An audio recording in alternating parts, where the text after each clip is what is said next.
एक वक्त का किस्सा है। एक गांव के करीब एक जंगल में एक ऐसा जादुई दरख्त था जिससे दूध निकलता था। वो दूध एक दरिया की शक्ल में एक गार तक जाता था, मगर उस गार में ऐसा क्या था किसी को भी मालूम नहीं था। उसी गांव में बिट्टू नाम का एक लड़का अपनी फैमिली के साथ रहता था। बिट्टू एक शिकारी था और जंगल में परिंदों का शिकार करके उनका गोश्त बनाकर खाया करते थे। इस तरह उनका अच्छा गुजारा हो जाता था। अब्बू जान आज बिट्टू कुक्की का शिकार करके आए हैं। अम्मी जान उसी का गोश्त बना रही हैं। वाह वाह, कुक्की का गोश्त खाए हुए तो काफी टाइम हो गया है। आज इसके गोश्त से लुत्फानंदोज होंगे। जी अब्बू जान, आज मैं कुक्की स्पेशल आपके लिए शिकार करके आया हूँ। आपको काफी कमजोरी हो रही है, इसलिए आप ये खाएंगे तो ताकतवर हो जाएंगे। अरे बेटा, क्या तू इन्हें इस उम्र में ताकतवर चीजें खिला रहा है? इन्होंने कौन सी कबड्डी का मुकाबला लड़ना है इस उम्र में?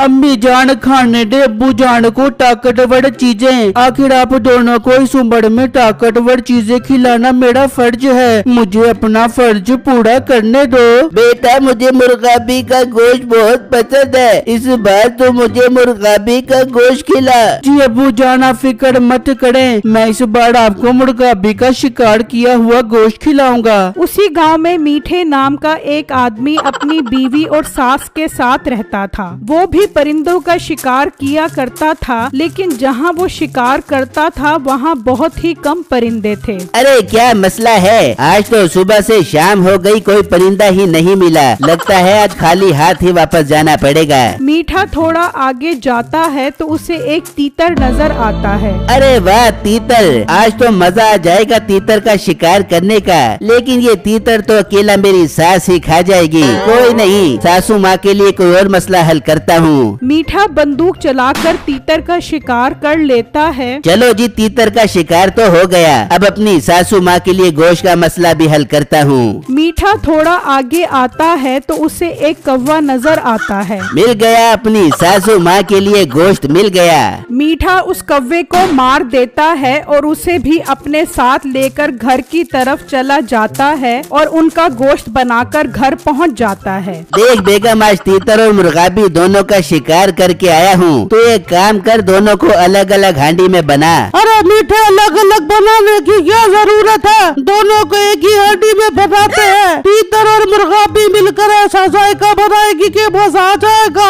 अरे नहीं सासू माँ, तीतर हवाई परिंदा है और मुर्गाबी समंदरी, दोनों मिलेंगे तो जायका खराब हो जाएगा। बेगम, ये तीतर का गोश्त है, ये तू अलग हांडी में बना, और ये मुर्गाबी का गोश्त है, इसे अलग हांडी में बना। आज सासू माँ को मुर्गाबी का गोश्त खिलाएंगे। ठीक है मीठे, भी बढ़ाती हूँ। फिर नसीबो अलग अलग हांडी बनाने लग जाती है। मीठे को बड़ी फिक्र हो रही है अपनी सासू माँ को मुर्गाबी का गोश्त खिलाने का। कर रहे मैं ऐसा नहीं होने देबूंगी। मुर्गाबी का गोश्त तो मैं खा दूंगी और तीतर का गोश्त अम्मी जान को खिला दूंगी। जब खाना तैयार हो जाता है तो नसीबो तीतर का गोश्त लेकर अपनी माँ के पास आती है। ये लो अम्मी जान, खाना तैयार हो गया, खा ले बो। नसीबो ला दे, आज तो मुर्गाबी का गोश्त खाकर मजा आ जाएगा। हाँ हाँ अम्मी जान, मुर्गाबी का गोश्त तू तोड़ के खा बो।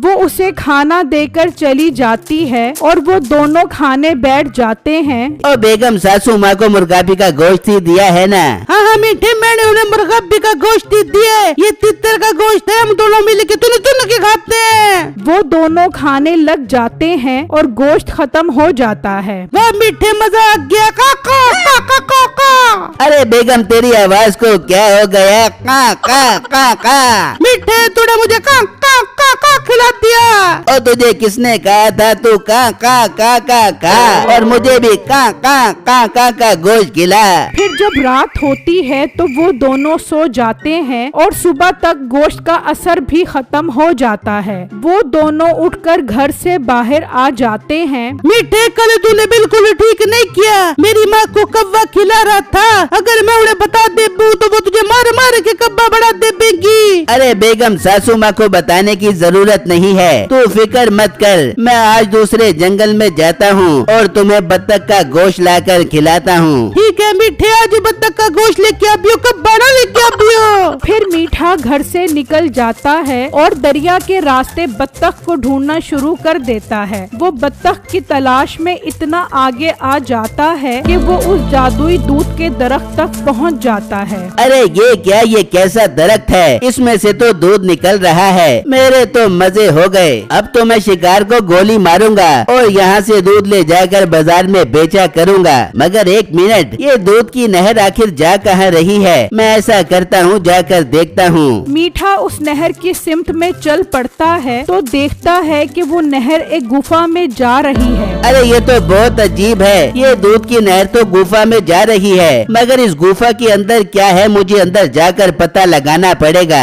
मीठा जैसे ही उस गुफा के अंदर जाता है तो उसकी चीख निकल जाती है, बचाओ बचाओ, मुझे बचाओ। अब मीठे के साथ उस गुफा में क्या हुआ ये वो ही बता सकता है जो उस गुफा से सही सलामत बच जाए। रात हो जाती है। नसीबो और उसकी माँ मीठे का इंतजार करते करते थक जाते हैं। अरे अम्मी जान, मीठा बत्तख का शिकार करने गया था, अभी तक वापस नहीं आया। बेटा काम करते हैं, जंगल में जाकर मीठे को ढूंढते हैं। नहीं अम्मी जान, इस वक्त तो जंगल में जंगली जानवर होंगे, वो हमें खा जाएंगे। मैं बिट्टू के पास जाती हूँ, वो भी जंगल में शिकार खेलता है, उससे बात करके आती हूँ। ये कहकर नसीबो घर से निकलती है और बिट्टू के घर आ जाती है। बिट्टू मेरा भाई, मेरा मीठा जंगल में बतख का शिकार करने गया था, रात हो गई मगर अभी तक वापस नहीं आया। तो हम क्या करें? तुमने तो सारी जिंदगी मेरे बेटे को तंग किया है, इसकी दुकान को आग लगा दी,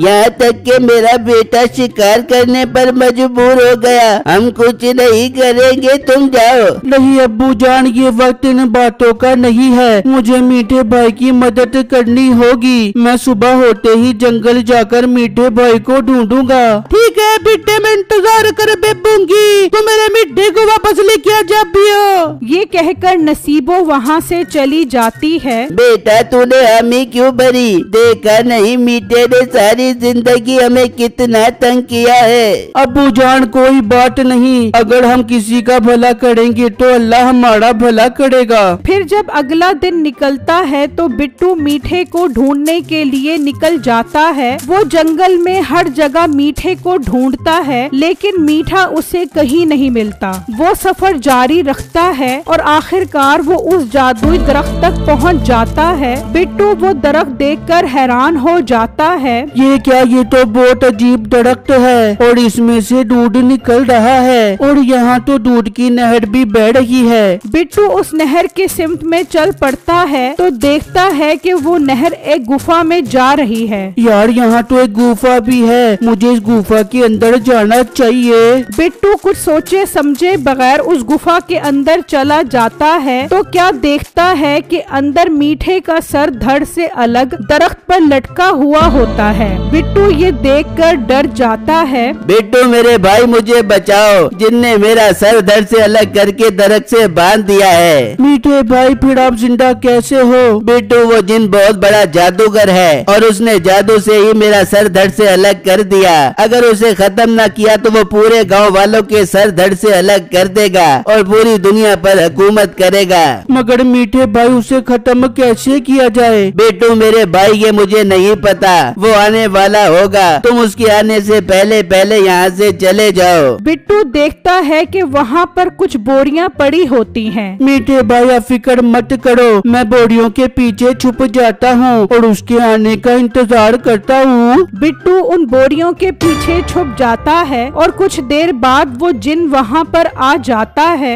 ये क्या, मुझे यहाँ किसी इंसान की बदबू आ रही है। तो जिन भाई मैं भी इंसान हूँ, मैं कौन सा लक्कड़ का बांदर हूँ? अरे हाँ तू इंसान ही तो है और ये तेरी ही बदबू है, मैं तो भूल ही गया था। जिन भाई बादाम खाया करो, लगता है आपका दिमाग काफी कमजोर हो गया है। आपको तो ये भी नहीं पता होगा कि आपकी जान किस में है। इतना भी मेरा दिमाग कमजोर नहीं है, मुझे सब याद है। मेरी जान नागासाकी के पहाड़ों में मौजूद एक गुफा में मिट्टी की मूर्ति में है और वहाँ तक मेरे अलावा कोई नहीं जा सकता।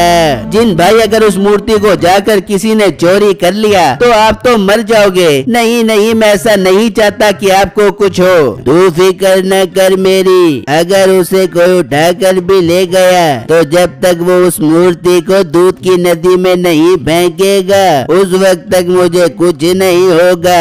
और वैसे भी उस गुफा की हिफाजत मेरा एक बाज कर रहा है। अरे यार मीठे भाई तो बहुत तेज निकला, बातों बातों में उससे सारी बातें उगलवा ली। एक बात सुन, कल मैं तुझे तेरे जिस्म से जोड़कर उस दूध की नदी में फेंक दूंगा, फिर तुम सब लोगों के सर उनके धड़ से अलग हो जाएंगे। कल तेरी बलि देने से मैं बहुत ताकतवर हो जाऊंगा और पूरी दुनिया पर हुकूमत करूंगा। अरे इसका मतलब इसने मीठे भाई को इसलिए पकड़ा है ताकि उसकी बलि से पूरी दुनिया पर हुकूमत कर सके। मुझे जल्दी जल्दी उस मूर्ति तक पहुंचना होगा। मीठे, मैं दूध की नदी में नहाने जा रहा हूँ, अब तू कल मरने के लिए तैयार नहीं। ये कहकर वो जिन गुफा से बाहर चला जाता है और बिट्टू बोरियों के पीछे से निकल आता है। मीठे भाई मुझे समझ नहीं आ रहा वो गुफा कहाँ पर है। बिट्टू, मैंने कल उससे सुना था कि जब वो दूध की नहर में नहाता है तो उसका बाज दरख्त पर बैठकर उसकी हिफाजत करता है और जब वो नहाकर गायब हो जाता है तो वो बाज उड़कर वापस मूर्ति की हिफाजत करने चला जाता है। इसका मतलब जब वो बाज उड़कर जाए तो मैं भी उसके पीछे पीछे जाऊं और उस गुफा तक पहुंच जाऊं। हाँ बिट्टू, तुम्हें ऐसा ही करना पड़ेगा, बस मुझे बचा लो। बिट्टू गुफा के पास छुपकर देखता है तो वो जिन उस दूध की नहर में नहा रहा होता है और वो बाज दरख्त पर बैठा होता है। जिन नहर से निकलकर गायब हो जाता है और वो बाज उड़ जाता है तो बिट्टू उसका पीछा करने लगता है। वो उसके पीछे जाता रहता है यहाँ तक कि उस गुफा तक पहुँच जाता है। बाज उस गुफा के अंदर चला जाता है। अच्छा तो ये है वो गुफा। इस बास का तो मैं अभी काम तमाम करता हूँ, बहुत अपने मालिक को जाकर खबरें देता है। बिट्टू उस गुफा के अंदर चला जाता है तो वहाँ वो मूर्ति पड़ी होती है और बाज उसके ऊपर बैठा होता है। बिट्टू बंदूक से एक ही वार में उसका काम तमाम कर देता है। शुक्र है इस बात से तो जान छूटी। अब इस मूर्ति को उठाकर ले जाता हूँ और जैसे ही कल वो जिन मीठे भाई का सर जोड़ेगा इस मूर्ति को दूध की नहर में फेंक दूंगा। बिट्टू उस मूर्ति को उठाकर वहाँ से ले जाता है और गांव पहुंचकर सब गांव वालों को बता देता है कि किस तरह वो कल जिन सब गांव वालों को मार देगा। बेटा हम मरना नहीं चाहते, हमें बचा लो। बिट्टू मेरे भाई, अब हम सब गाँव वालों की जिंदगी तेरे हाथ में है। तू मेरे मिट्टी को बलि से बचाकर सब गाँव वालों को मरने से बचा ले। हाँ नसीबो बाजी, मैं ये मूर्ति अपनी जान पर खेल कर लेकर आया हूँ। अब कल मैं उस जिन का काम तमाम करूँगा। फिर जब अगला दिन निकलता है तो सब गांव वाले बिट्टू को दुआओं के साथ रुखसत करते हैं। बिट्टू वो मूर्ति लेकर उस गुफा के अंदर चला जाता है। शुक्र है बिट्टू तुम मूर्ति लेकर आ गए हो, वरना आज तो मेरी और पूरे गांव वालों की मौत पक्की थी। मीठे भाई मैं दूध की नहर के पास छुप जाता हूँ। जैसे ही वो आपको नहर में फेंकेगा मैं उससे पहले ये मूर्ति नहर में फेंक दूंगा। ठीक है बिट्टू, जाओ वो आने वाला होगा। बिट्टू जैसे ही गुफा से बाहर जाता है वो जिन आ जाता है। चल मीठे तैयार हो जा, आज मैं तुझे नदी में फेंक कर बहुत ताकतवर हो जाऊंगा। वो मंत्र पढ़ता है और मीठे का मुंह उसके जिस्म से जुड़ जाता है और वो उसे उठाकर गुफा से बाहर ले आता है। वो जैसे ही मीठे को नहर में फेंकने लगता है बिट्टू वो मूर्ति फेंक देता है। मूर्ति फेंकते ही उसे आग लग जाती है। ये तूने क्या किया? तू मेरी मूर्ति कैसे ले आया? वो जिन जलकर भस्म हो जाता है। फिर बिट्टू मीठे को लेकर वापस गांव पहुंच जाता है और इस तरह पूरे गांव वाले मरने से बच जाते हैं।